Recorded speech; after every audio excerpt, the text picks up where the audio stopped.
નમસ્કાર વિદ્યાર્થી મિત્રો। તો હવે આપણે આજે આગળની થિયરી ભણવાની છે। આઈએમપી થિયરી કહી શકાય તેવી થિયરી છે, એટલે ધ્યાન આપજો બરાબર। દ્વિપરિમાણમાં, હવે દ્વિપરિમાણ એટલે આપણને ખબર છે કે સમતલ કહેવાય, કારણ કે જેમાં બે પરિમાણ હોય, કાં તો એક્સ વાય હોય, કાં તો વાય ઝેડ હોય અથવા એક્સ ઝેડ હોય। ઓકે, તો દ્વિપરિમાણને લીધે સમતલ બને। ઓકે, તો દ્વિપરિમાણમાં પણ બોલી શકાય અથવા સમતલમાં પણ બોલી શકાય। ઓકે, દ્વિપરિમાણમાં સદિશનું વિભાજન। ઓકે, સદિશનું વિભાજન એટલે શું એના વિશે હું હમણાં વાત કરીશ, પરંતુ સદિશ એટલે શું એ આપણને ખબર છે। દ્વિપરિમાણ એટલે સમતલમાં સદિશનું આપણે વિભાજન ભણવાનું છે, એટલે આ વિડિયો લેક્ચર તમારે બરાબર રીતે જોવાનો છે, તૈયાર કરવાનો છે પહેલાં। ઓકે, ચાલો આપણે આગળના વિડિયો લેક્ચરમાં વાત કરેલી કે સદિશ એટલે શું।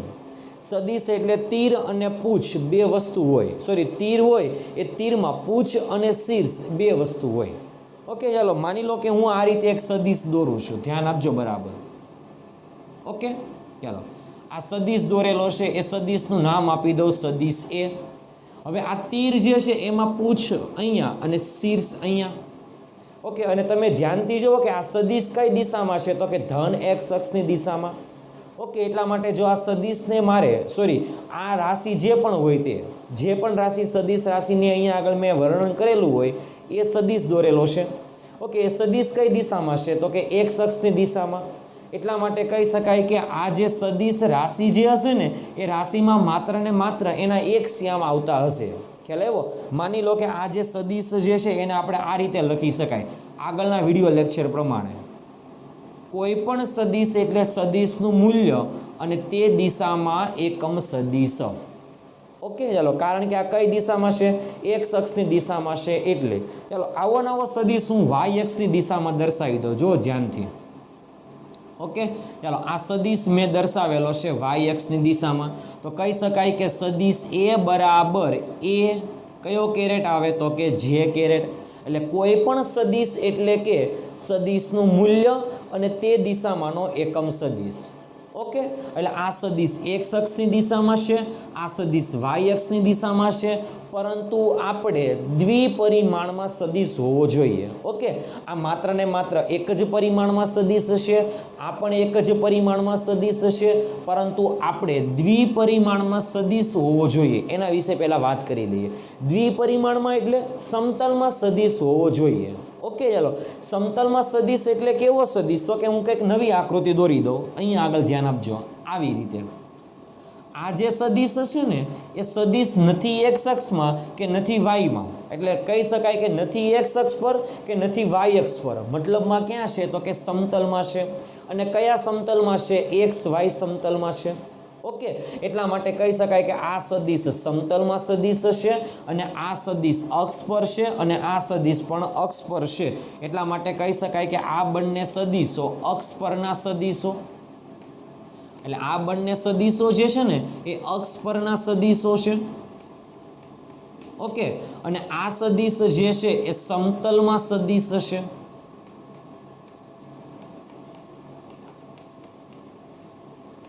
ઓકે, અને આપણે થિયરી ભણવાની છે તે સમતલમાં સદિશનો વિભાજનની થિયરી ભણવાની છે, એટલે શું કરવાનું છે, તો કે આ સદિશનો આપણે અભ્યાસ કરવાનો છે। ઓકે, હવે ખાસ ધ્યાન આપજો, સમતલમાં સદિશનું વિભાજન એટલે શું। આ સદિશ નથી એક્સમાં કે નથી વાયમાં, એટલે આ સદિશના બે ઘટકો પડે, એટલે એક્સ અક્ષ પર પણ ઘટકો હશે અને વાય અક્ષ પર આ સદિશનું મૂલ્ય હશે। તો એક્સ અક્ષ પર અને વાય અક્ષ પરના મૂલ્યને કહેવામાં આવે સદિશનું વિભાજન। એટલે આ સદિશ નથી એક્સ અક્ષ પર કે નથી વાય અક્ષ પર, તો એટલા માટે કહી શકાય કે આ સદિશમાં એક્સ અક્ષ પર પણ તેનું મૂલ્ય આવશે અને વાય અક્ષ પર પણ તેનું મૂલ્ય આવશે। એટલા માટે કહી શકાય કે આ સદિશનું વિભાજન આપણે બે અક્ષ પર કરી શકાય, એને કહેવામાં આવે સદિશનું વિભાજન। શબ્દ ઉપરથી પણ તમને આઈડિયા આવી ગયો હશે। ઓકે, હવે હું આને આકૃતિ સહિત એનસીઈઆરટીમાં કઈ રીતે સમજાવેલું છે, એનસીઈઆરટીમાં કઈ રીતે આનું વર્ણન કરેલું છે તેના વિશેની વાત કરીશ। ઓકે, ચાલો હવે આપણે શું કરવાનું છે, ખાસ ધ્યાનથી જોજો। આ સમતલમાં સદિશનું આપણે વિભાજન ભણવાનું છે, એટલા માટે આ જે સદિશ છે ને એને આપણે સદિશ એ કહી દઈએ। ઓકે, સદિશ એની પૂછ અહીંયા છે અને સદિશ એનું શીર્ષ અહીંયા છે, એટલે આપણે એક્સ અને વાય અક્ષ લેવાની છે, ખાસ ધ્યાનથી જોજો બરાબર। આ ઊભી અક્ષ કે જેને આપણે વાય અક્ષ તરીકે ઓળખીએ છીએ અને આડી અક્ષ કે જેને આપણે એક્સ અક્ષ તરીકે ઓળખીએ છીએ. ઓકે, અને બંને અક્ષ ભેગી થાય તેને આપણે ઉગમ બિંદુ ઓ કહીએ છીએ. ઓકે, ચાલો હવે આ સદિશને આપણે કઈ રીતે મૂકવાનો, તો કે આ સદિશનું જે પૂછ છે એને આપણે ઉગમ બિંદુ પર મૂકીએ અને આ તીર જે સ્થિર થાય તે ક્યાં સ્થિર થશે, તો કે એક્સ વાય સમતલમાં સ્થિર થશે. એટલા માટે આપણે કહી શકાય તે પ્રમાણે આ રીતે દોરી શકાય. ઓકે, તો હવે તમે ધ્યાનથી જુઓ કે અહીંયા આગળ મેં સદિશ દોરેલો છે ઓપી સદિશ. કયો સદિશ? ઓપી સદિશ. તો ઓપી સદિશ ક્યાં છે, તો કે સમતલમાં છે. એટલા માટે હું પહેલું વાક્ય એ લખી નાખીશ અહીંયા આગળ કે અહીં ઓપી સદિશ સમતલમાં છે. પણ કયા સમતલમાં, તો કે એક્સ અને વાય સમતલમાં છે. કયા સમતલમાં? એક્સ વાય સમતલમાં છે. ઓકે, એટલા માટે ખાસ ધ્યાન આપજો, આ સદિશનો એક્સ યામ પણ મળશે અને આ સદિશનો વાય યામ પણ મળશે. ખ્યાલ આવ્યો? એટલા માટે કહી શકાય કે આ સદિશ એક્સ વાય સમતલમાં છે, તો એવું કહી શકાય.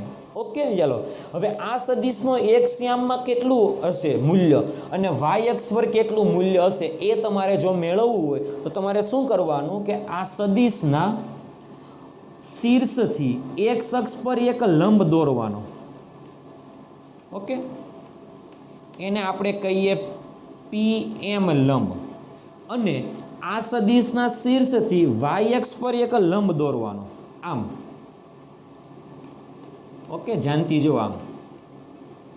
ઓકે, જેને આપણે કહીએ ઓ એન. ઓકે, ઓ એમ એટલે શું કહી શકાય? સદિશ એનો એક્સ અક્ષ સાથેનો સદિશ. ઓકે, એટલે એક્સ અક્ષ સાથેનો ઘટક કહી શકાય.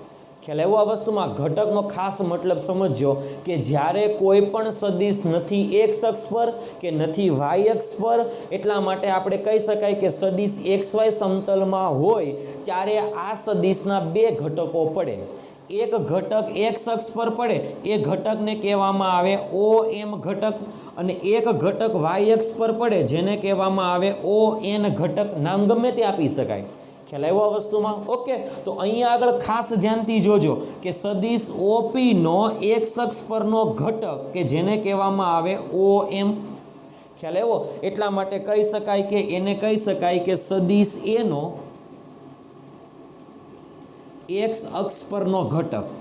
આને કહેવામાં આવે સદિશ એનો વાય અક્ષ પરનો ઘટક. ખ્યાલ આવ્યો આ વસ્તુમાં વિદ્યાર્થી મિત્રો?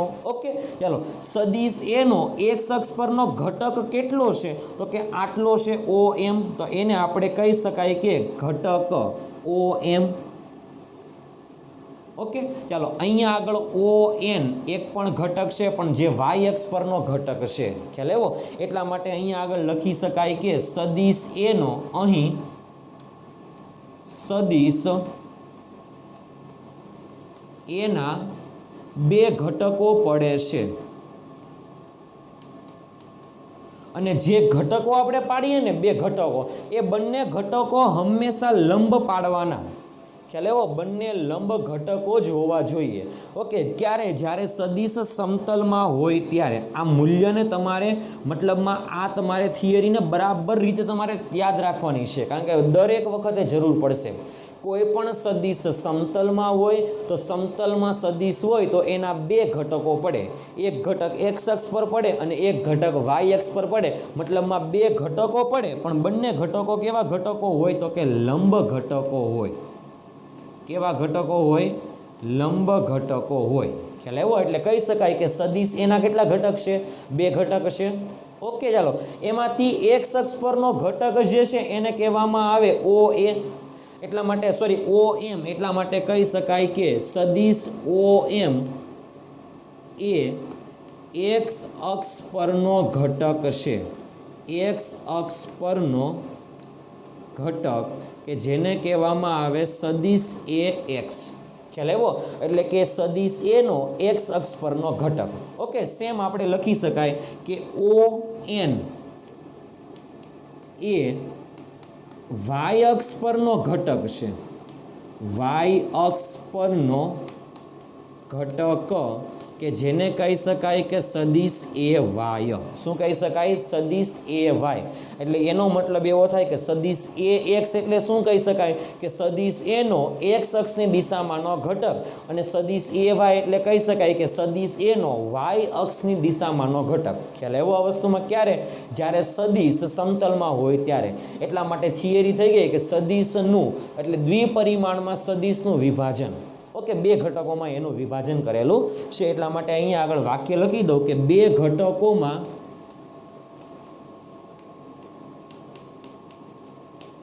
વિભાજન. બે ઘટકોમાં એનું વિભાજન કરેલું છે. ખ્યાલ આવ્યો? એક ઘટક એક્સ અક્ષ પર અને એક ઘટક વાય અક્ષ પર. ઓકે, એક્સ અક્ષ પર જે ઘટક છે એને આપણે સદિશ એ એક્સ કહેવાય, અને વાય અક્ષ પર જે ઘટક છે એને આપણે સદિશ એ વાય તરીકે ઓળખીશું. ઓકે, ચાલો હવે ખાસ ધ્યાનથી જોજો. આપણે કીધેલું કે કોઈ પણ સદિશ એટલે શું? તો કે સદિશનું મૂલ્ય અને તે દિશામાંનો એકમ સદિશ. એટલા માટે આપણે આને નાને શું લખી શકાય? ખાસ ધ્યાન આપજો કે એક્સ અક્ષ પરનો જે સદિશ છે, કે જે આ મેન સદિશ, આ મૂળ સદિશ છે ને, એનો ઘટક સદિશ છે. એટલા માટે આપણે લખી શકાય કે સદિશ એ એક્સ બરાબર, આપણે કીધેલું કોઈ પણ સદિશ એટલે શું? તો કે સદિશનું મૂલ્ય. એ એક્સ સદિશ એટલે એ સદિશનું મૂલ્ય કેટલું છે? આટલું છે. ઓકે, તો કે એ એક્સ અને કઈ દિશામાં છે? તો કે આઈ કેરેટની દિશામાં. એટલા માટે લખી શકાય કે સદિશ એ એક્સની જગ્યાએ આપણે લખી શકાય આવું, એ એક્સ આઈ કેરેટ. ઓકે, સેમ હવે આપણે વાય એક્સની દિશામાં જે ઘટક છે ને સદિશ એ વાય, એને પણ આપણે આ રીતે લખી શકાય. ખાસ ધ્યાનથી જોજો કે સદિશ એ વાય બરાબર સદિશનું મૂલ્ય વાય અક્ષ પરના સદિશનું મૂલ્ય એ વાય, અને કઈ દિશામાં છે? તો કે વાય અક્ષ, માટે એને કહેવામાં આવે જે કેરેટ. ઓકે, એટલે સદિશ એ એક્સ બરાબર એ એક્સ આઈ કેરેટ પણ લખી શકાય, અને સદિશ એ વાય બરાબર લખી શકાય કે એ વાય જે કેરેટ. ઓકે, હવે ખાસ ધ્યાનથી જોજો. આપણે આગળના વિડીયો લેક્ચરમાં સદિશોના સરવાળા માટેની ત્રિકોણની રીત આવેલી, એ રીતનો અહીંયા આગળ ઉપયોગ કરું છું. ઓકે, ખાસ ધ્યાનથી જોજો. સદિશ એ એક્સ છે ને એ આ દિશામાં છે. ઓકે, ચાલો સદિશ એ વાય જે છે ને એને આપણે અહીંયા આગળ દોરી દઈએ, એટલે એટલા જ મૂલ્યનો એ જ દિશામાંના સદિશને જો આપણે અહીંયા આગળ દોરીએ તો આ સદિશ થાય એ વાય. ઓકે, એટલે આ સદિશનો એક્સ ઘટક અને આ એ સદિશનો વાય ઘટક. એટલા માટે હવે આ સદિશના મુખ ઉપર આ સદિશનું પૂછ આવ્યું, એટલે આ સદિશના પૂછથી આ સદિશના મુખ તરફની દિશાના સદિશને કહેવાય પરિણામી સદિશ. અને પરિણામી સદિશ કયો છે? તો કે જો ધ્યાનથી સદિશ એ. એટલા માટે કહી શકાય કે આ પરિણામી સદિશ છે ને એ આ બંને સદિશોનો બનેલો છે. ખ્યાલ આવ્યો? એટલા માટે કહી શકાય કે આ સદિશના બે ઘટકો છે, એટલે આ સદિશ આ બંને સદિશોને લીધે બનેલો છે. ખ્યાલ આવ્યો? એટલે નથી એક્સમાં કે નથી વાયમાં કહી શકાય. એટલા માટે હવે આપણે સરવાળા રીતે લખવું હોય તો સરવાળાની રીતે આપણે કહી શકાય કે સદિશ એ બરાબર સદિશ એ એક્સ પ્લસ સદિશ એ વાય. ઓકે, આ રીતે લખી શકાય. આને આપણે આપી દઈએ સમીકરણ નંબર 1. ઓકે, હવે ખાસ ધ્યાનથી જોજો અહીંયા આગળ કે આ સદિશ જે છે ને પરિણામી સદિશ એ એક્સ અક્ષ સાથે થીટા જેટલો ખૂણો બનાવેલો છે. જુઓ, ખ્યાલ આવ્યો આ વસ્તુમાં? જો આ સદિશ થોડોક નીચે હોત એટલે કે ખૂણો બદલાઈ જાત. ખ્યાલ આવ્યો? આ સદિશ થોડોક નીચે હોત એટલે ખૂણો બદલાઈ જાત, એટલે કે એક્સ અક્ષની દિશામાંના સદિશનું મૂલ્ય મોટું થઈ જાત, અને વાય અક્ષની દિશામાંનો જે સદિશ છે ને એનું મૂલ્ય નાનું થઈ જાત. ખ્યાલ આવ્યો? પણ પરિણામી સદિશનું મૂલ્ય એટલું ને એટલું જ રહે. પરંતુ જો દિશા બદલાવી હોય તો આ ખૂણો બદલાઈ શકે. એટલા માટે હવે આપણે યાદ રાખવાનું કે પરિણામી સદિશની દિશા જો તમારે મેળવવી હોય તો તમને આ ખૂણો ખૂણો મેળવતા આવડતો હોવો જોઈએ. ઓકે, એટલે બરાબર ધ્યાન આપજો કે જો તમારે પરિણામી સદિશ કઈ દિશામાં છે, એટલે એક્સ વાય સમતલની દિશામાં છે કે વાય ઝેડ સમતલની દિશામાં છે, જો તમારે એ મેળવવું હોય તો તમને ખૂણો મેળવતા આવડતો હોવો જોઈએ.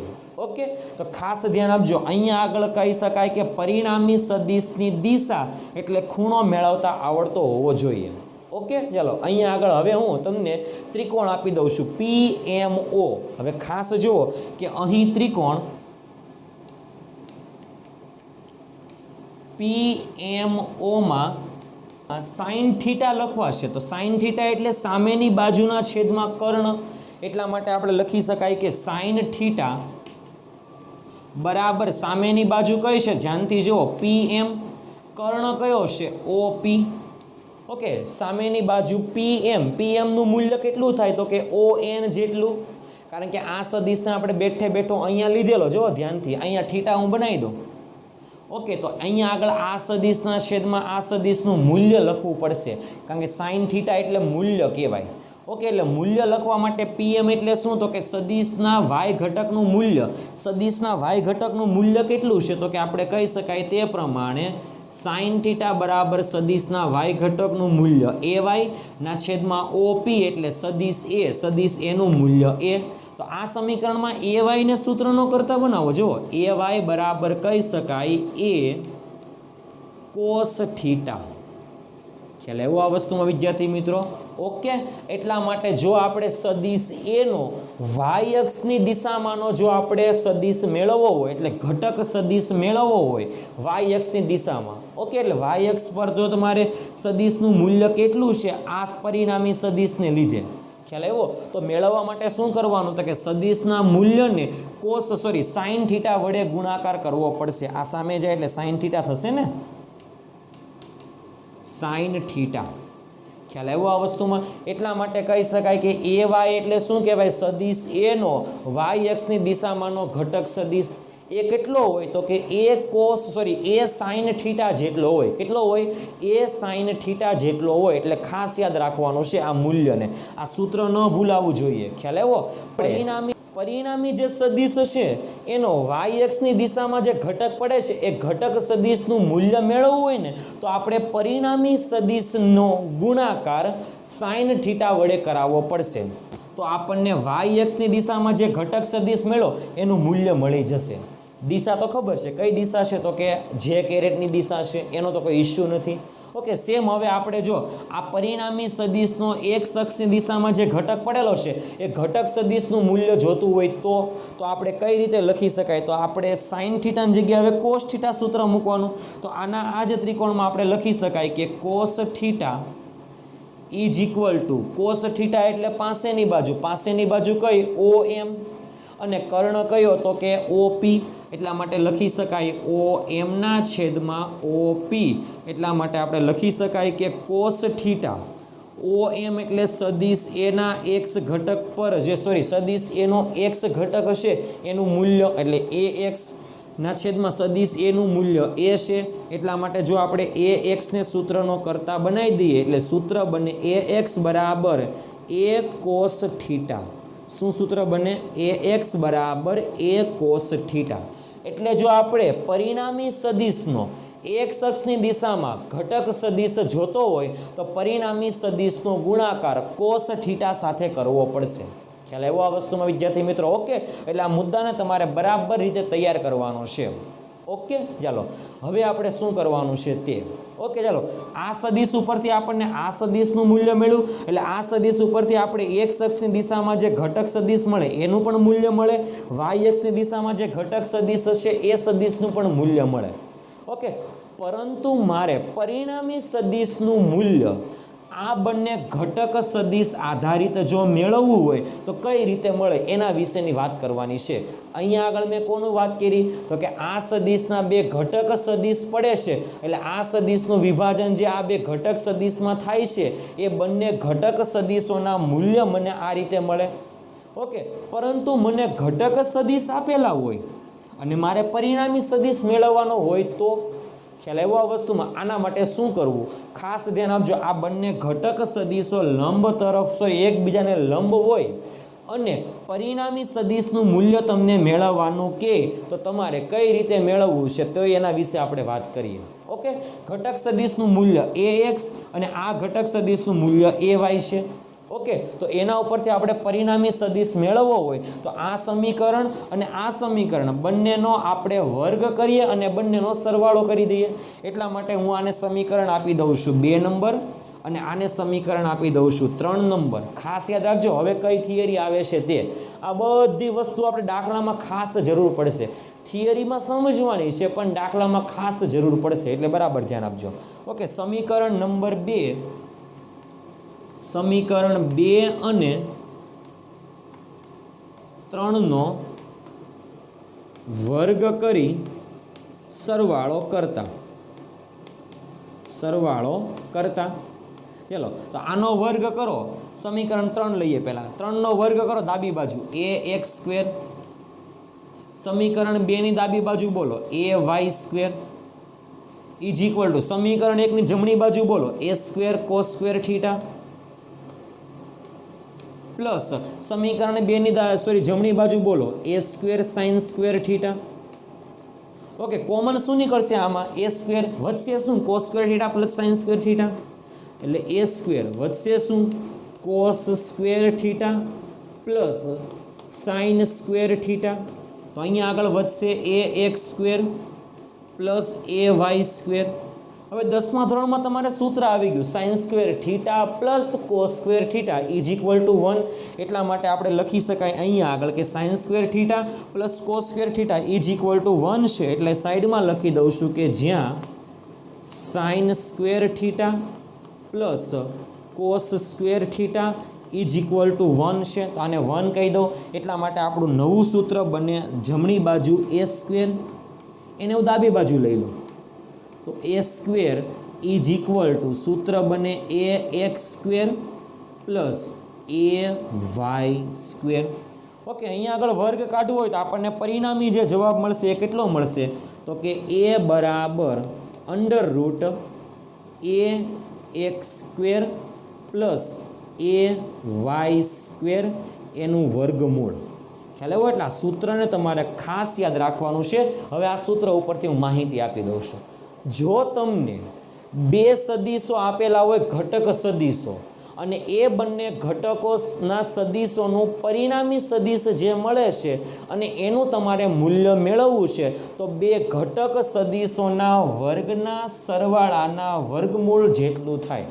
એટલે ખાસ વાક્ય યાદ રાખજો કે બે સદીશો છે, બે ઘટક સદીશના વર્ગના સરવાળાનું વર્ગમૂળ એ આપણને પરિણામી સદીશ આપે છે. એટલે ખાસ યાદ રાખજો કે કોઈ પણ સદીશ એટલે શું? તો કે એ સદીશના બે ઘટક સદીશો છે, એ બંને ઘટક સદીશોના વર્ગના સરવાળાના વર્ગમૂળને કહેવામાં આવે પરિણામી સદીશનું મૂલ્ય.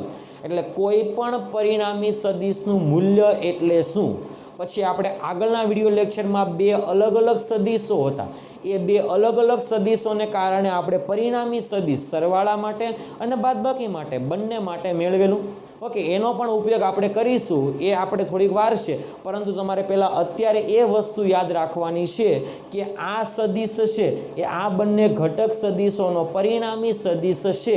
એટલા માટે આ સદીશનું જો આપણે મૂલ્ય મેળવવું હોય, સદીશ એટલે મૂલ્ય અને દિશા બંને હોવી જોઈએ. ખાસ યાદ રાખજો કે સદીશ એટલે એમાં શું શું હોવું જોઈએ? મૂલ્ય પણ હોવું જોઈએ અને સાથે સાથે દિશા પણ હોવી જોઈએ. એટલે મૂલ્ય અને દિશા બંને હોવી જોઈએ. તો આ સદીશનું જો મારે મૂલ્ય મેળવવું છે તો આ બંને આ સદીશ જે છે એ સદીશના બંને ઘટક સદીશો છે, એ ઘટક સદીશોના વર્ગના સરવાળાનું વર્ગમૂળ. પણ ઘટક સદીશ જે છે ને એના મૂલ્ય લેવાના. એટલે ઘટક સદીશના મૂલ્યના વર્ગના સરવાળાનું વર્ગમૂળ. ખ્યાલ આવ્યો આ વસ્તુમાં વિદ્યાર્થી મિત્રો? ઓકે, અને આના મૂલ્ય કઈ રીતે મેળવવાના? તો કે જો y-અક્ષની દિશામાંનો ઘટક સદીશ હોય તો a sin θ અને x અક્ષની દિશામાંનો ઘટક સદીશ હોય તો a cos θ.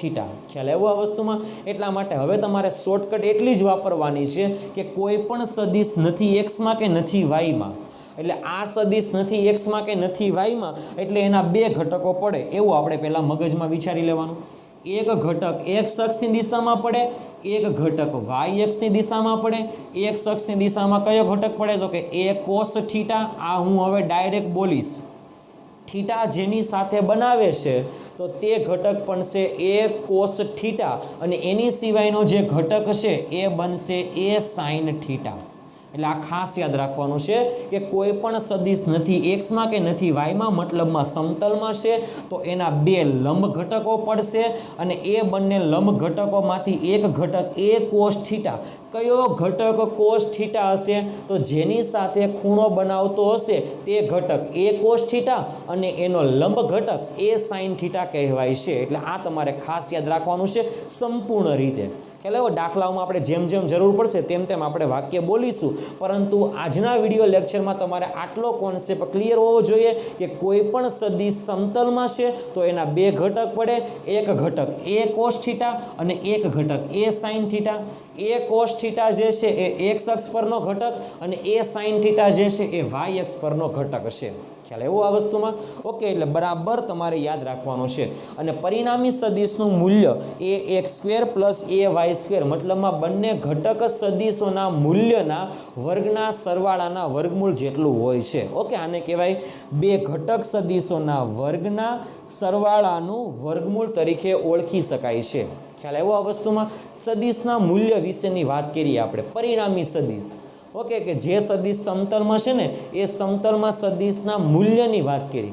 જો આપણે દિશા મેળવવી હોય તો દિશા કઈ રીતે મેળવી શકાય? ખાસ ધ્યાનથી જોજો.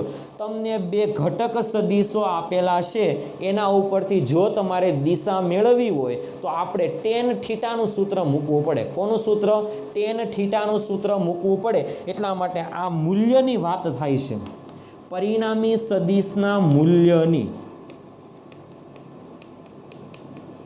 પરિણામી સદિશના મૂલ્યની વાત આપણે કરેલી છે, પરંતુ પરિણામી સદિશની દિશાની વાત કરવી હોય તો આપણે શું કરવું પડે? તો ટેન થીટાનું સૂત્ર મૂકવું પડે. કારણ કે પરિણામી સદિશ આ દિશામાં છે કે આ દિશામાં છે કે આ દિશામાં છે. દિશા એટલે ખૂણો. ખ્યાલ આવ્યો? પરિણામી સદિશની દિશા એટલે શું? તો કે ખૂણો. તો ખૂણો મેળવવા માટે આપણે કોનું સૂત્ર મૂકવું પડે? ટેન થીટાનું સૂત્ર મૂકવું પડે. એટલે શું? બોલજો ધ્યાનથી. Ten theta is equal to, ten theta એટલે આપણે બોલતા હતા સામેની બાજુના છેદમાં પાસેની બાજુ. સામેની બાજુ કઈ છે? PM. પાસેની બાજુ કઈ છે? તો કે OM. એટલે ટેન થીટા એટલે દિશા થાય છે. ખાસ યાદ રાખજો કે કોઈ પણ સદિશની દિશા, પરિણામી સદિશ કઈ દિશામાં હશે તો આપણે એ બંને સદિશોમાંથી વાય અક્ષની દિશામાંનો ઘટક સદિશ અને એક્સ અક્ષની દિશામાંના ઘટક સદિશ વિશેના માહિતી પરથી આપણે કોઈ પણ સદિશ પરિણામી સદિશ છે એનું મૂલ્ય પણ મેળવી શકાય અને દિશા પણ મેળવી શકાય. દિશા મેળવવા માટે ટેન થીટા. PM એટલે આઈરિયા. PM એટલે આપણે કહી શકાય સામેની બાજુ. સામેની બાજુ એટલે કે ON. ON એટલે AY સદિશ થાય. એનું મૂલ્ય કેટલું છે? તો કે AY. એટલા માટે હવે આપણે સૂત્ર લખી શકાય. ખાસ ધ્યાનથી જોજો કે ટેન થીટા બરાબર આપણે લખી શકાય કે AY મૂલ્ય જ લખવાનું છે, કારણ કે સાઇન થીટા હોય, કોસ થીટા હોય, એમાં આપણે હંમેશા મૂલ્ય લખવાનું, તીર વડે નહીં દર્શાવવાનું. ઓકે, એટલા માટે કહી શકાય કે સદિશ એના વાય ઘટકના મૂલ્યના છેદમાં સદિશ એના એક્સ ઘટક. કારણ કે PM એટલે શું કહેવાય? વાય ઘટક.